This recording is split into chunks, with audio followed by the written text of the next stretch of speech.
Once upon a time, I came across TikToks, Instagrams, and YouTube videos about this designer Macaulay.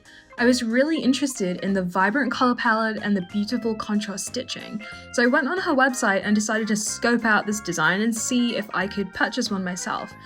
Now, when I looked into the price tag, I realized that this was kind of out of the question for me because I'm not working right now and I am high-key broke. So instead of lingering on this little dream, I decided to see if I could actually make this myself.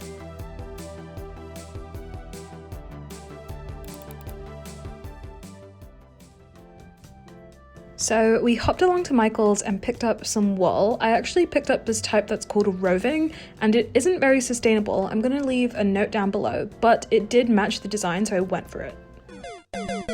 Naturally, I developed that confidence that kind of comes when you see other people do something for a really long time and then you think that you can do it too. So I have a feeling that hopefully I'll be able to get this done today. But yeah, I figured I'm pretty good with my hands. I'm also gonna link all of the videos that I binge watched down below. They seem to know what they're doing and I definitely don't. Be sure to read down there if you need more info. So first things first, you need to pick your colors. I went for pastel pink and a nice pastel mint, as well as a blue for the accent thread. I found an old jumper that I liked the fit of and took the measurements of it to make sure the sweater I made would actually fit me. I couldn't really find sweater designs on YouTube for the one that I wanted to make, so I'm gonna put my 2 years of engineering education to use now. Here is a quick overview. I basically just plotted out the tetraces of color in a 3x3 grid. The biggest takeaway here is that I wasn't religious in sticking to this design. It just helped me to navigate when I wasn't sure what to do. Step 1 is to create a slip knot and chain. As I mentioned, I've never done this before, so I'll link a better tutorial down below, but essentially you want to make a circle and then pull through some yarn, creating a slip knot. So you tighten this and it should slide around from side to side, hence the word slip. Then we want to make a chain. So what we're going to do is take the rest of the yarn and basically create a new loop within that first loop, and then create another loop within the second loop and just keep going with that until you get to your desired length. When we get to our desired length, it's time to make some loops, so we are simply going to loop one more and loop back into what we just chained. This will essentially create your first row, so what you want to do is insert your yarn into the top of each stitch, pull up a loop, and then continue on. Keep doing this row by row and eventually you're going to make a block, and make sure that you measure it to make sure that it's the right size of block before you continue making more rows. Now, the Tetris component seems a little bit complicated, but I promise it isn't actually too bad. I actually just improvised this, so bear with me. When you get to the first L shape, check that the measurements are right, and basically what you're going to do is instead of continuing all the way down that row, you're going to loop up one, exactly as you would do if you were making a new row, and then just keep looping through the smaller set now. And you're gonna end up creating an L shape, and I promise you this is gonna be so much easier when you actually just do it. Then when you're ready to add the green color, what you want to do is simply just slip knot that green shade into the pink and continue adding the green loops into the pre-existing pink loops. Ta-da! Now you've basically got the two colors connected without having to do the weird stitching thing that makes it really bulky.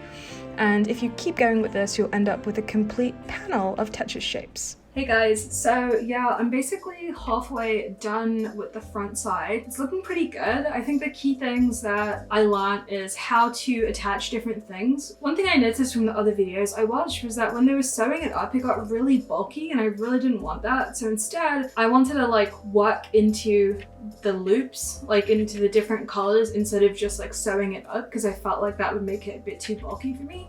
So that was a bit of a learning curve, but we got there in the end. Now I am just going to basically continue making this Tetris pattern. The good thing is that it doesn't matter how messy it looks, because I feel like it's supposed to look a bit messy. And when I do that final stitching, it will all hopefully come together.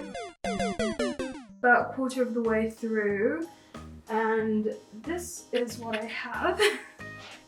It's kind of big. I'm not sure it was supposed to be this big. I have faith that I can turn this around somehow, but I'm just gonna keep going until I run out of yarn.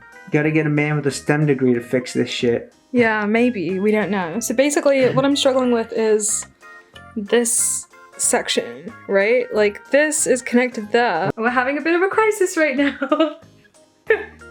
Because I don't know what to do. I'm trying to flex my Harvard education, but I think I have roving in my eye right now, which is not good. Would not recommend.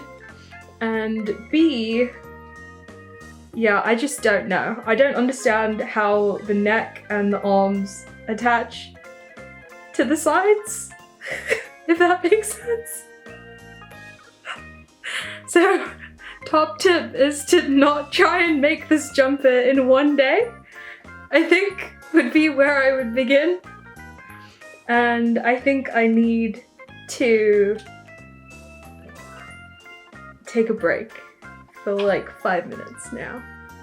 Yeah, you learn not to try to make a sweater in one day. Yeah? I've never done this before. Let me do it under Let the me same just do time it in a restriction. day. Great idea. Did they teach you that at Harvard? Dude. Harvard? This is the thing, kids. Don't go to schools like Harvard and think that no one's ever gonna make fun of you for it. You know what I mean? Yeah, especially if you're gonna do dumb shit like this. I've called in special help. So far I've done most of the back, so there's just a little bit here that I need to connect up to there, and the entire front section, which I think I showed before, but let's jimmy on over and see if we can show it. There we go. I think we're both very tired, so I think we should go, and we will see you on the other side. The next day. At this time, I really just wanted to be done with this because I was getting a bit annoyed. So I ended up calling my family to pass some time, and I wanted to make the rest of the 24 hours go as quickly as possible.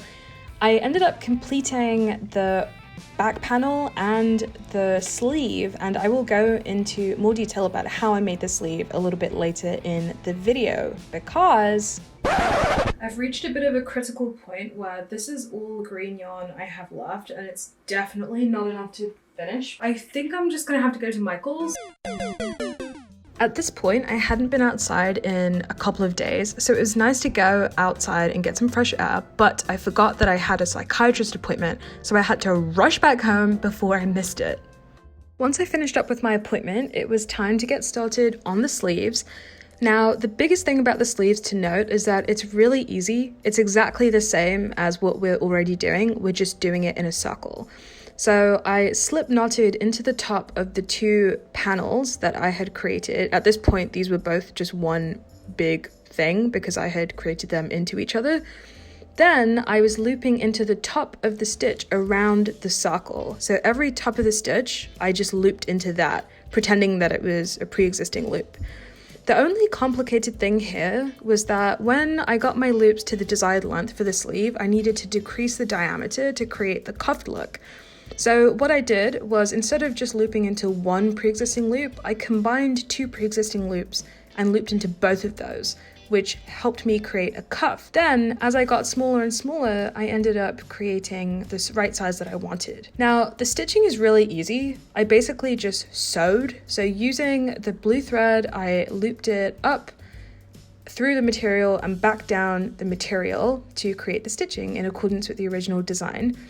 Then, in order to tuck this away, I tied up the loose ends, literally by just making a knot in the back, and then threaded the ends of these loose ends through the ties that I had already made to try and secure them. I was a bit paranoid about cutting them off completely. I'm pretty sure you can. I just didn't because I was scared something would go wrong.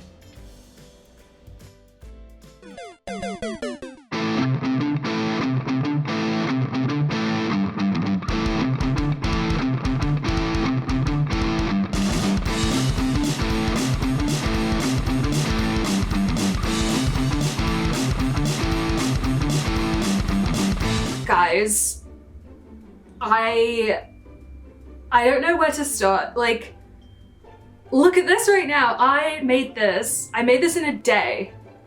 That's insane. Like, I don't know what else to say. I've never made anything like this before. I've never made anything before. But yeah, let's get down to the nitty gritty. So some things I learned. First of all, just do it. I think as you keep doing it, you get a bit more comfortable and you end up being able to make some creative choices like, should I attach this bit here or should I put this yarn over here? Just do it. If you're interested, just try it out. Like get the cheapest yarn you can find and just go for it. The other thing I learned was to find a comfortable position. My back is in so much pain right now because I leant over at like a 90-degree angle, which is not good. And lastly, the mistakes aren't permanent. This material is so easy to undo and then redo it. Just go for it. Thank you guys for watching. Please like and subscribe. For every like, I'll probably gain a couple of brain cells that died in the process of trying to make this sweater. And I will see you guys in the next one. Bye!